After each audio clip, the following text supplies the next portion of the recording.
we're gonna just get in the car and ride over to the next place, man. We ain't gotta catch a flight for this one, man. We're gonna plan up in the South and in the city that means a lot to me, where I currently reside at, man. And this guy right here, I ain't gonna lie now.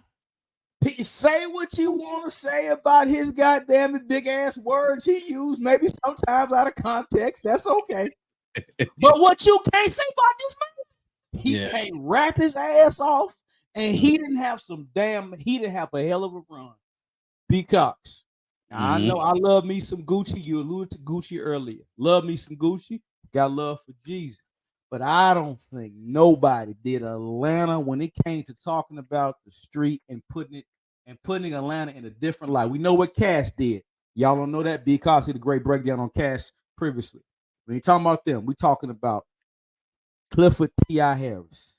Because he got a trap museum. But is he, in your opinion, the king of trap music and his impact in Atlanta and greater?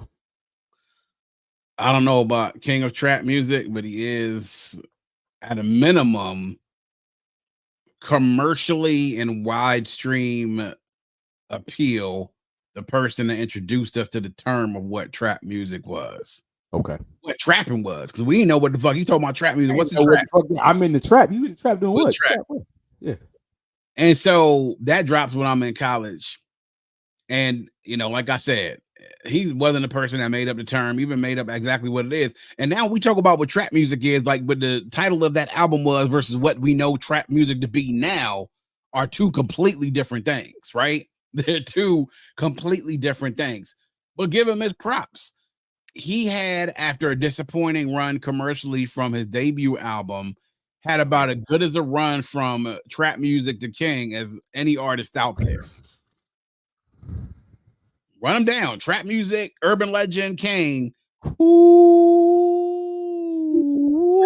Beat that shit, man. Especially considering where he was from and what the competition was starting to look like during that time. It's hard, but the influence of him being able to do that and talk about just the songs, even the singles with 24s, like, I mean, yeah, niggas talk about rims and stuff like that, but you know, that was a thing. Honestly, Southern culture. You know what I'm saying? We talk about big rims, like 20 inches and up, 24s, 28s. That was something that uniquely comes popularly from the South, right? Me being a boy from DC, I didn't really never see that shit, man. The first time I really saw huge rims on cars, super huge rims on cars, when I went down south, you know? Correct. Same first time that I did. Rubber Band Man. I mean, and he made these songs easy to listen to and able to follow. They became catchy, right? They really did. When you get into the, you know, urban legends and You Don't Know Me's and Bring 'Em Outs and, you know, Motivation and ASAP, and like he starts to build a catalog, man. By the time you get in the king, that boy is certified superstar. Come on now. Certified superstar. Come on now. You know, I mean, what did he say? He said on the Drive Flow remix, I never thought I'd have made it this far rapping by introducing the youth to what we now call trapping. Considered now classic. I mean, and that was just 2 years after he dropped that album, you know, on the Drive Slow remix. I mean, by the time you can get over and you start your album with a track produced by Manny Fresh, featuring UGK, featuring the full UGK, by the way. Come on now. Fully Free Pimp C and Bun B. We're front back. Redoing a classic of theirs. Come on. Starting off the song after the whole bull up talking about something. I got a 66 Impala so fresh. Like, what? Come on, man. Talk to him, Big Cock. Like, if nothing else, what you have to say, man, is his confidence, swagger, style, along with his flow and lyricism, helped to make him a huge star, right? So when we talk about trap music in the sense of not like the subgenre that what we all know trap to be now, talking about the type of music that he was making, it was music for the trap, for niggas who would trap. He was the one who introduced many of us to the term before we even knew that was a thing. Did he create it? No, of course not. He didn't create it, but he helped the shit. First time I ever fucking heard about it, because I didn't know what the fucking trap was. I didn't even realize what the fucking trap was until probably a few months after the album came out. That wasn't the term we used where we from, Peacock. That wasn't the term we used. Nah, it wasn't. It wasn't. But as far as when it came to Southern culture, man, he was important. Okay. He was a part of that other wave of Atlanta artists that came out during that second wave after you get like the Jermaine Dupri's and the Outkast and Dungeon Families and those people who came out from Atlanta, to then you get in the next wave, those Ludacris's, the T.I.'s, you know, the Jeezys, the Gucci's, that helped to really put Atlanta in the power structure of what hip hop was, because their music was immensely popular and it was good music. He was right there to do it though, man. And he kept that run up for a good little second. Had it not been for his runnings with the law, he could have kept that run going for a while. Yeah, man. You know, he could have kept that run going for a while, man. But again, that's another guy that came a very far away from where he was when he first started to what he is now. But that run right there, man, between trap music to King, that was as good as anybody out there. And again, you having to be there and understand and know what it was like, man, to have him drop those albums and then drop that King album right when the movie ATL came out. It's a moment I can't really describe. I mean, the anthems from those albums, all three of those albums it's a laundry list, bro. It's what it is. It's a laundry list. Oh. Because one of my favorite T.I. albums is Paper Trail, man. I love that album. Yeah. That was one of my favorite albums. Because now this one right here, I'm calling the audible, man. But I know you can handle it. We can't head out west because he needs his credit, man. I like how he did it himself, raw, country. He don't get his credit, I feel. But I like him because goddamn it, he wasn't gonna kiss nobody's ass. You don't like me, I don't like you. I love that energy. But we got this man. Now you talk about prolific. His ass will be locked up 5 years and still have enough goddamn music out there. Because just gently and briefly touch on Gucci man, and his impact, because he does not get the credit he deserves. Oh man, I mean, Gucci introduced us to Jeezy, man. To be honest, I mean, let's be. Let's tell the truth, people.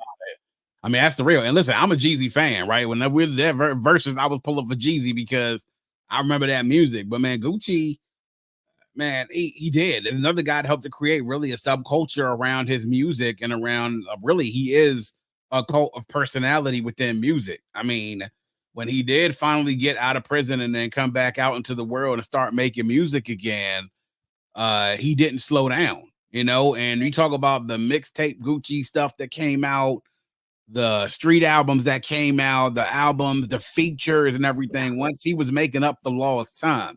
So what many people don't understand about Gucci is that, man, he realized that once he got out, he wasn't going to slow down and wasn't going to do nothing, wasn't going to slow down for nobody, right? And what he did, again, when you talk about make music for your people, Gucci made music for his people. The folks that love Gucci love him hardcore because they love what it is that he does. Like you said, he don't give a damn. I don't like you, you don't like me.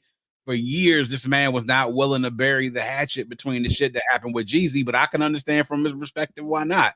Yeah. If you kind of openly on a diss record put it out there that you got 10 stacks or 20 stacks, whoever killed me, and then you run up in your house and you happen to kill them and defending yourself, well, I wouldn't necessarily drop that either, right? But no, Gucci, man, despite anything else, what he did, I would say, was interesting about Gucci is, man, he really helped to make a lane for himself and have success with some singles that he didn't fit into the typical hip hop superstar with his style of music, and then also with his personality either, right? And then that's what I love about him, right? The fact that he was able to, do stuff like Lemonade and I Know I Love Her, like songs that were big, that were huge. Freaky Girl. I mean, yeah, man. You know, and there's so many other songs that came out that Jeezy has dropped over the years that his fans could probably run off a lot. I mean, I'm not that versed in his whole catalog. The mixtape stuff is way, way, way too immense that I can't even begin to cover it, right? Prolific, you said the word is right. He is prolific when he came out. He came out the gate hungry and ready to go ahead and put the work down. And he's done it and done it at an amazing clip of productivity in regards to getting work out there. So the good thing about Gucci, man, is that he's also stayed true to himself as well, man. This dude really hasn't changed word for nobody. I mean, he kind of is going to be East Atlanta himself to the die, you know, till he died, you know, the day he died. The day he died, man. So, like, he's created and carved out a lane, man, where he has taken that success and run with it ever since he's been out, and you know, had damn what everybody else think, I'm gonna do it my way, you know, and people love him for that. They love Gucci for that shit, dog. They love him for that. Love him because he's got a cult following too, man. Like he's got, like Jeezy got fans, but I've never but Gucci fans, they take that shit, dog. Gucci is like family to them. Yeah, 100%, 100%. He's like family. Well, good stuff, man. Because the sun rises in the east, it sets in the west, man. And brother, we got a flight to catch. We're going out to California, man. Now, last time we talked, B-Cox, we was in California, and you painted a beautiful picture of palm trees, sunshine, and you explained to people the importance of Dr. Dre and his impact. We talked about Big Suge and Death Row and what was and the tragedy of what we never got to realize all the way, full potential. Yeah. But we're gonna do something a little bit different. That again, whenever Mac and Big Cox get together, we do shit that everybody don't do. We're gonna talk about a guy, his impact, his legacy, not from a rapper standpoint, but then again, he said some slick shit, whether he wrote it or not, that you cannot forget. And he is a character in hip hop, but more importantly, the genius, the visionary, and the progenitor of all of these guys on the West Coast. Let's talk about the godfather of gangster rap on the West Coast, Eazy-E. Because the floor is yours. I mean, like, look, man, this is Eazy-E, and you mentioned it just now. Look at all the things that you talk about when you're talking about like influential artists and people. Eazy didn't write most of his rhymes. You know, the majority of them would say he didn't write himself, especially the popular ones that we saw. We knew who was writing them raps. Stature wise, he was somebody that wasn't big. Probably my height, maybe a little bit shorter than that. Okay. He wasn't a big dude. No. You know, no. I mean, he wasn't somebody that was, you know, as the ladies say, I guess ladies say whether he was ridiculously good looking or anything like that, what if lady was fawning over him or anything. I never heard that either. But, and when it came to hip hop, as far as we talk about the best artist, whether, you know, as far as like skill or anything, ain't nobody gonna put Eazy up there. But you mentioned the word impact. Come on. And impact is where Eazy-E is kind of a cut above a lot of other people. Right. And yeah, the lyrics didn't write most of them, you know, didn't have really what Eazy had was presence. Ooh, I like that. And that was part of what made him big, is the fact that he had the presence to be able to keep everybody's attention. Or 5', nothing guy, whatever he was, that how tall he was. With early days of Jerry curl, later on braids, you know, that is amongst these other guys that are elite MCs during that, and especially West Coast, I mean, elite MCs, period, with Ren and Q. And in this group, this super group that is tearing apart the scene. And nobody was a bigger star than him in that group, man. And you don't have the presence of N.W.A without Eazy. Come on. You talk about someone. I said the other day, we said that I was talking about, you know, that Old Dirty Bastard was the heart and soul of Wu-Tang Clan. Well, Eazy was the heart and soul of N.W.A. He was. He was part of the engine which made that thing go. Because them classic N.W.A tracks and his voice on them is part of what helps set that up as some classic shit. right? The engine, presence is what Eazy-E had. It's not something that everybody has. You can have all those other things I talked about. You could be good looking, you could be tall, you could have ladies fawning over you, you could write the best lyrics and be the best lyricist of all the if you don't have the presence, a lot of that shit doesn't even matter. He had presence. Yeah. And not only that, he had respect of just about everybody around him because people knew the work it was that he put in behind the scenes, whether it was starting the label, whether it was bringing the group together and sort of like the de facto leader of the group after N.W.A broke up, him not just sitting on his hands and taking the shit for what it was supposed to be, but fighting back. I mean, we talk a lot about the shit that Dre and Cube used to diss Eazy. Eazy had one too. Eazy came back at both of them. Both of them. Yeah. Let's not be mistaken about that. Eazy was not playing around because even after he left, Cube gone, Dre gone, he linked up with other people. BG knockout, Ram was still by his side. You know what I'm saying? He still was putting out things and was still prevalent in West Coast hip hop. Like you couldn't have the conversation even after that without being able to talk about Eazy, right? It's easy to go to Death Row route and say, oh, you know, Ruthless is dead, Death Row was in, but Eazy had presence because you couldn't have the conversation about that era of gangster rap heading into the 90s without Eric and his influence, right? And his impact. And his impact, right? Not super, listen, even with the lyrics that he was writing, it wasn't super lyrical, right? I mean, but they were perfect for him. The people who wrote for him, it was perfect for him. He could make you believe that he fucking wrote that shit. He sure did. He did. And after all that was done, and after the label was starting to crumble and his relationship with Jerry Heller starting to deteriorate, what'd he do? What he does is puts on his businessman hat out there going to look for talent, and he finds one of the biggest artists or groups of the 90s with Bone.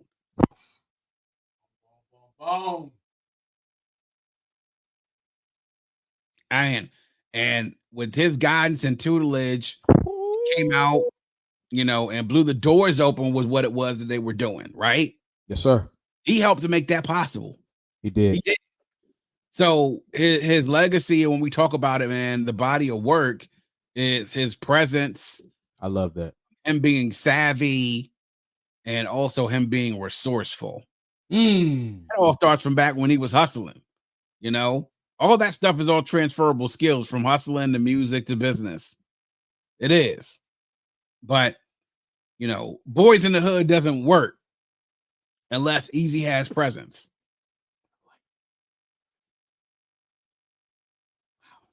And without that, we don't get no N.W.A and Cube and all the other shit and every that came after that.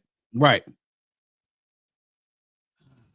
Because I ain't nothing to add to that, man. You know, you killed it as always. Eazy-E, I just wanted him to get his recognition because a lot of people are prisoners of the moment or prisoners of the most recent moment.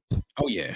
But they forget this man, not only, like you say, I love that. I've never heard that, but because you're right, he had presence. You couldn't, first of all, in any video, you couldn't take your eyes off of Eazy. He wasn't that tall, but you always Eazy. All you heard on the record was cruising down the street. All you heard was that voice, and you knew that shit was gonna bang. And goddamn it, that voice captured you from day one. When he came back with Compton City G's, real mother. Day is my payday. Yeah, stop playing with Eric Wright, man. Stop playing with Eric Wright, man. Exactly. And as Peacock said, gave us all Bone, and we know Bone gave us Uncle Charles, and we still miss Uncle Charles to this goddamn. Yes, sir. Yes, sir. Yes, sir. Yes, we do. Yes, we do. Good stuff, because let's stay right there, man. We about to get out of Cali, man. But we got. I would be remiss if I didn't talk about this guy, the pen man, the writer. Yeah. The writer, and he's a bad man. And now this generation knows him for his acting and his and all of this stuff like that. Yeah. But O'Shea Jackson, Ice Cube, with his pen, his penmanship, his pen game. Yeah. You ain't fucking with Ice Cube. Yeah. Let's talk about that. Well, as I like to say, he was the first super fan of the West Coast. Was Cube. The first well-known super fan of the West Coast was Cube. Was because he was right. I mean, he wrote. Him and Rand wrote a lot for people in them N.W.A. days. People don't understand, right? Okay. And then I think what folks also, when you don't need to discount, is understand that when he left N.W.A. and then started out on his own, he proved to people on at least 3 straight projects that he could do it on his own and would not slow down, Yes, right? sir. I mean, you look at the stuff and work that he did with America's Most Wanted, with Death Certificate, with The Predator. 3 in a row, 90, 91, 92. Prolific with his pen, right? Back in those days, like you got to be something for at that time for the Bomb Squad to want to work with you in your debut album. Come on, Bomb East Coast Squad, group. famously of Public Enemy for producing Public Enemy's classic records. Preach. I mean, you know, you have to be able. I mean, seriously. And his rhymes over their production set perfectly up for a debut album that still today is considered in most people's top 5 to top 10 West Coast albums of all time. And his debut album, only to come back with Death Certificate and almost out just about in most people's minds, outdo that as well. But yeah, Cube's pen has been, I would say, in this new era for a lot of fans of a certain age, been criminally underrated because people don't understand that at his height, this dude was a beast, man. And he had recognition from everybody. It wasn't just from West Coast people. It was from folks in the East too that gave Cube his props, knowing how great his pen was. You know, I mean, for Public Enemy to have to fuck with you, you know, yeah, it's serious. It is absolutely serious.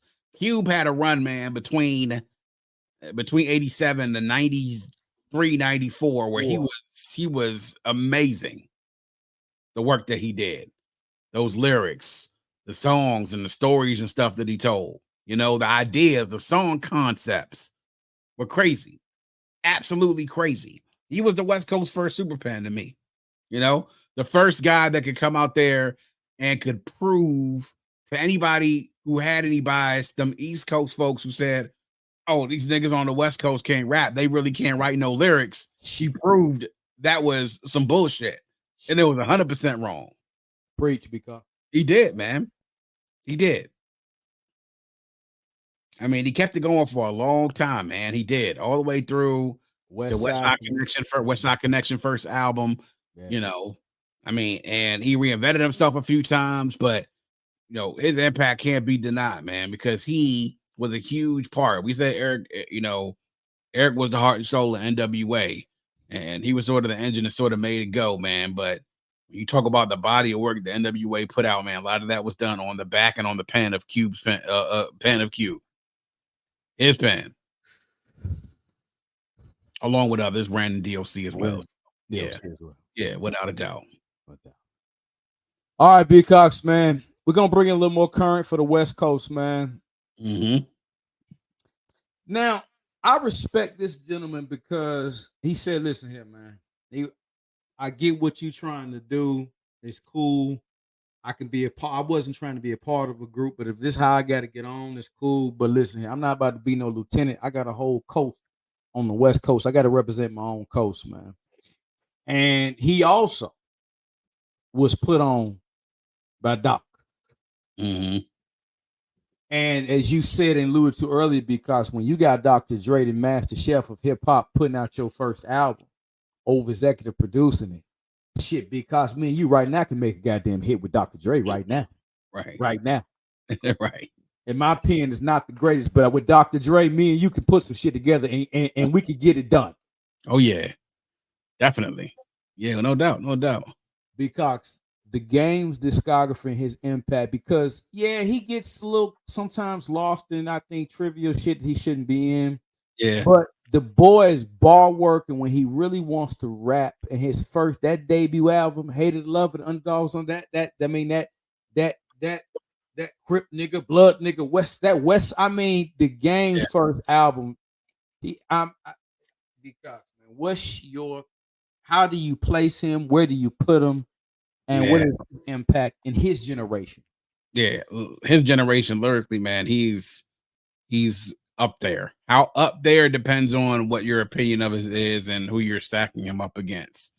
But what I appreciated about Game is that he brought a sense of lyricism to that part of Southern California from rappers from Southern California that was sort of gangster in tone, but not 100% gangster rap, bringing that lyricism, the imagery that he had, a lot of those sounds. Like the documentary is still another one of those albums that we look back at and it's like, man, that was a moment when you talk about that album dropping, those singles dropping, Hate It or Love It, This Is How We Do, Dreams.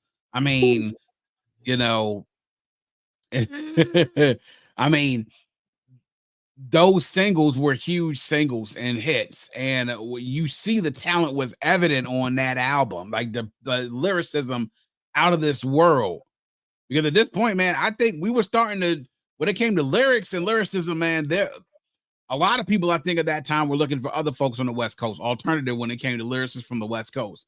He really, one, being a part of G Unit and then being backed up by Dr. Dre, being from Compton, coming from a great lineage of artists and hip hop artists, it was like he was supposed to be the next one that was on in that lineage of Compton artists, and that debut album sort of, oh yeah, the hype about this dude is real.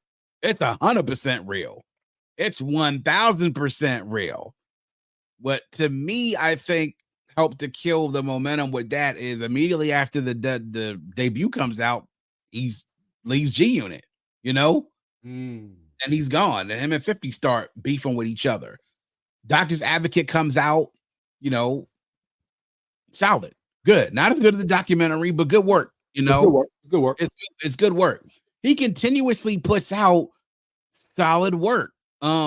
Lyrically, still just amazing. A lot of people on Twitter, when I'm on an X, man, when they talk about the game, the folks that I'm around talk about some of that. The one thing they hate about him is that he name drops in his joints.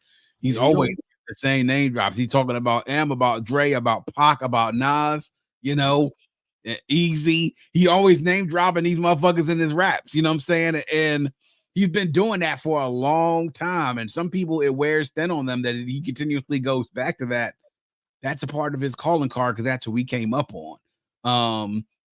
One of the things I can appreciate about him is that he wasn't like a West Coast kid that listened to just West Coast music. He listened to everything, like when Hip Hop Is Dead, when he had that Hustlers Rider song with Nas, and he said talking about some, the Chronic on one shelf, the Illmatic next homie. Want to get them both, but I only got 20 on me, so fuck it. I stole them both, spent a 20 on a tub sack.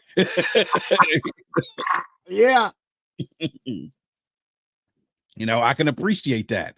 The fact that he studied a lot of people. Yeah. And while a lot of people say he name drops, man, I take a lot of it as him paying homage to those folks as well. Me too. But he studied a lot of people, man. You could hear that definitely in a lot of his raps. Now, the part that disappoints me with him is that some of his later music has not been as good nor as celebrated, though some of it's been solid. But he sort of gets into the social media game, man, where he likes to troll and talk shit about people and everything. And I'm just like, dog, why you need to get involved in all this shit, man? Like, leave that shit to your former boy 50. He a Peter King of doing that shit. You can't out troll 50 Cent. You don't try that. You can't do that. You cannot do that. But he been doing some clown type shit over the last few years. And I'm just like, dog, can't you just rap and put out good music, get some good production, and put together a nice, well thought out album like the documentary was? Like, give us some of that shit back again. That's what we want to hear from you. That's what we want to hear from you. All in all, though, very solid catalog. Not amazing, but he has a few definitely, I would say at a minimum, at least the one classic album in the documentary, and then a few other that are like 4 mic category to 3.5 mic category. Like there is right where a lot of his albums are for me, but lyrically consistent. Never really been a drop off for me to him, man. He's kind of always lyrically been consistent, and that's what I appreciate about him, because in this day and age, you kind of really get caught up in stuff and then sort of go to switch modes and switch styles. And he ain't never switched up his style for anybody. And that's what I really appreciate about him, man. But lyrically, he can be a killer when he focuses in and gets in on his mind, gets in on his mindset, like really dialing in. Lyrically, he a killer, bro. He is. Yeah, well said, B Cox. Yeah, he's a killer, man. I was out there in Cali, man, when B Cox talking about a moment, as you've been saying, how you frame it as that moment in time. I was in Cali when his debut album dropped. I used to live out there for 6 years, and Game, all you heard, man. LA was so happy to have a resurgence, man, of one of their own, really being, because LA was quiet. Yeah, the Game came, it was because it was a drop off. I mean, you had Exhibit had a few hits here and there, but it was like finally one of our own from the soil is bringing that California love, that feel back, produced by Dre. It was what a time to be alive, man. So I'll always appreciate Game, man, for that. And he stayed true to his soil. And he's another one. I'm LA, and I am gonna always be LA. So yeah, man, I appreciate him. Yeah, Big Cox, we're gonna end it up with this current trend, man. This last topic, man, and brother, however you want to start it and finish this. The world got it. They want to know, because I had people ask me when I told them you was coming back for the trilogy. Give Big Cox's take on this Kendrick Lamar versus Drake. Oh wow. Okay. Me and Damo talked about this ad nauseum on Raw Sex Podcast. We did. We talked about this battle. They talked about the back and forth between the two of them. Let me say this. Okay. Props to Drake for doing what it is he could on the songs that he actually made, not the AI shit. I'm not discounting that shit, right? For coming back and attempting to do something and make it at least somewhat of a contest. But as I told people, when Kendrick finally decided to drop, and let's even leave Like That out of there, right? Because that's the thing that kind of got this whole thing kicked off. Got J. Cole hot and bothered for a little while. Then he decided to be like, you know what? Actually, I'm good. I'm gonna be over here. And while y'all talk, whenever y'all ready, let me know y'all ready to go. I'm gonna be over here. But nah, I'm good. I'm all right. But when Kendrick came out and ended up dropping, because I think it was either push-ups, or I think it was push-ups that came out, where Drake was saying, and it was so long before Kendrick had dropped, nobody thought he was going to drop. And then when he dropped Euphoria to me kind of set the table for how everything was going to go. And from this point on, I was like, yo, now if Drake's not careful, this could end either quickly or badly or both. And so I knew Kendrick wasn't playing when not too long after Euphoria, he dropped 616 in LA. I said, oh, this boy not playing games right now. No, sir. And to hear the stuff that he was saying, I remember when I was talking to Damo about when Euphoria came out, I said, the one thing that struck me when I listened to that joint is like, yo, this nigga Kendrick really does not like this nigga, dog. At all. Like, at all. And I said, this is going to be interesting, because let's see what Drake does after this, because it feels like to me that Kendrick is setting him up for something. He baited him, and then Drake took the fucking bait. Took the bait. Dre dropped an amazing track in Family Matters. Some of the stuff scored a lot of points with the stuff that he said. His fan base ate it up. We ate it up for about 15 minutes. And then Kendrick did something to me, which I don't think we will forget for a long time. When he dropped Meet the Grams. He responded to an up-tempo hype sort of track that would be something that Drake would put out that, oh, you can hear this shit in the clubs. And he responded to it with a slower tempo, piano-driven beat, sample-based beat, where he sat there and methodically wrote a letter to the man's son, his mother, father, supposedly illegitimate daughter, and to finish up with him. And did it so masterfully in how he had to take down with each of him, to addressing each one of those people. It was disrespectful. It was disrespectful. And you ain't lied. You start a song off by addressing the man's son, saying, "Dear Adonis, I'm sorry that man is your father." Like, what?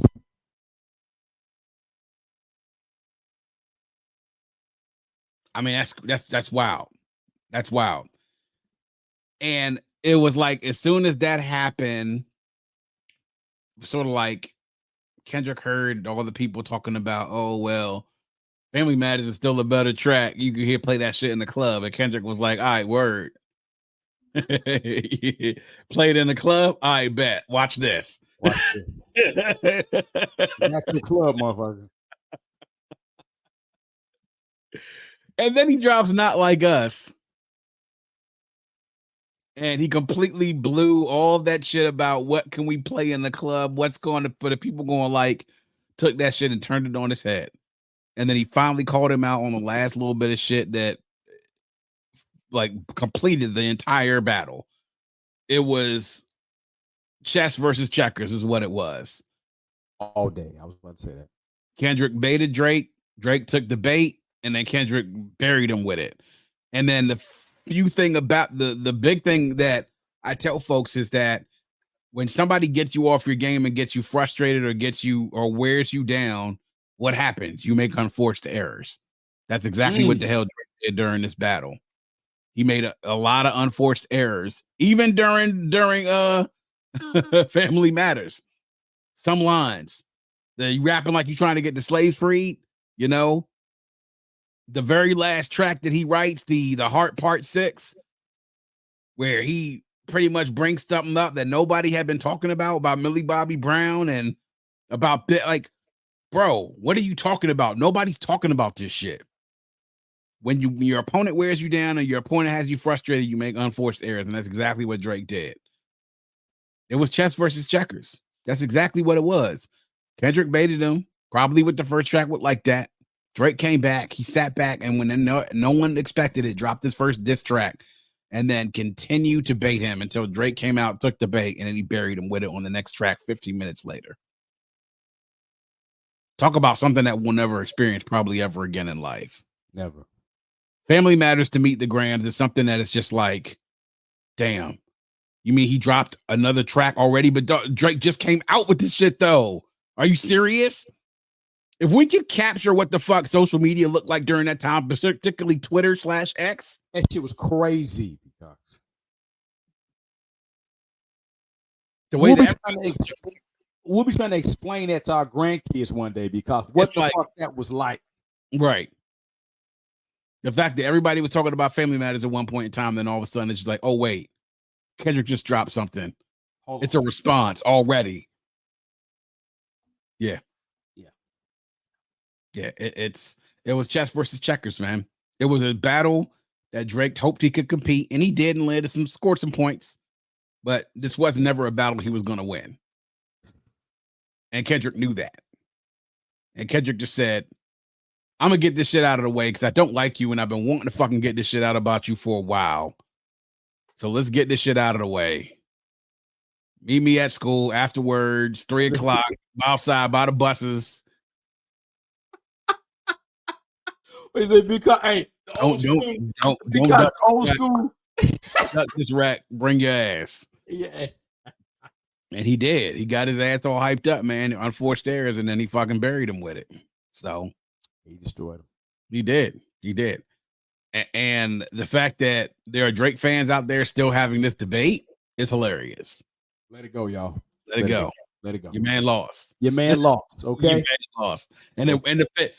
And to be quite honest, it really wasn't that close either. Let's be honest about that. It really wasn't that close. He scored some points, but it really wasn't that close. Yeah, he scored a few points, but a few points. It wasn't. He was never gonna win that competition. No, not at all. Not at all. No. Wow. Well, B Cox, man, you have blessed the world, the platform, man, with over 2 hours of nonstop hip hop from the East Coast to the Midwest to the South to the West. My brother, man, the trilogy, I say again, it's only a few things better than what we do, man. I don't know if it's better. I'll say as good as what we do because we just keep getting fucking better every time we do this shit. B Cox, before we sign off, man, any shout out, of course, the Vault Classic, anything you got coming up that you want the people to know, Because the fucking love you in my world. They love you in my universe, man. Look, man. Well, first, shout out to you, man. Shout out to Mactastic TV and Cigar Chats with Mac for having a brother on and having me on 3 times, man. I appreciate everything that y'all have done. Y'all continue to do. As you always say, man, vaultclassicpod.com. That's where you get to the Vault Classic Music Reviews podcast. Make sure you go there, visit us, man. Check out the website. Look at the archive of episodes. Check out the guest page to see who's been on there. Check out merchandise, man. If you want to get merch like this hat I got right here, man, get the hat. We got t-shirts. We got coffee mugs. We got tumblers. We got water bottles. Whatever it is that you want, we got out there on the merchandise store, man. VaultClassicPod.com. Shout out to Raw Sex Podcast. Me and my boy Damo, we know how we do. Usually drops every Friday. We be doing the things here and there, man. So make sure that y'all holler at us. Check out Raw Sex Podcast. And just be on the lookout, man. As far as the vault is concerned, we are gonna have Mac here actually as a guest, and we will be having him coming to do his thing and review a few albums to end out season 6 on the Vault Classic Music Reviews, man. So make sure y'all check that out. Stay tuned, look it up, and we're gonna have a good time, man. But I appreciate you, Mac, for having me and for giving me the opportunity for Blab for all this time, man, about something that I love. And I appreciate your listeners for being engaging, having the conversations, providing the points and counterpoints. And that's all good news to me, man. What that means is that debate is alive and the culture's alive. And if the culture's alive, then that's a good thing. Because your breakdown of Nas, man, I don't even know where the views are at. The numbers it's out the fucking roof. The engaged, man. You broke down Nas's career discography better than anything that's out there, and people it's the gift that keeps on giving. And whatever Nas, anytime he does something, that fucking thing shoots up, and they see B Cox breaking it down, man. So, sir, I can only imagine what's gonna come from this, because man, we left no stones unturned, we left no region unloved, brother. Yeah. So I hope y'all are happy. We got them all. A lot of y'all in the comments talk about some, man. Y'all are on East Coast. East Coast. What about the South? What about the South? We get the South, Midwest, West Coast fan. Hey, listen, we can keep going, but hope y'all are happy, man. I'm happy to talk about anything. Like I said, I'm a lover of all types of hip hop from all different coasts. So, you give it to me and I'm gonna go ahead and run it down if I can. And if I don't, then I'm gonna learn something about it and tell you what I learned. There you guys. There you have it. The great B Cox, the music maven, the hip hop savant, as I always call him. We signing out, y'all. God bless y'all. Thank you. Make sure you hit that like button, subscribe, and go follow B Cox and tune in with the Vault Classic. We out.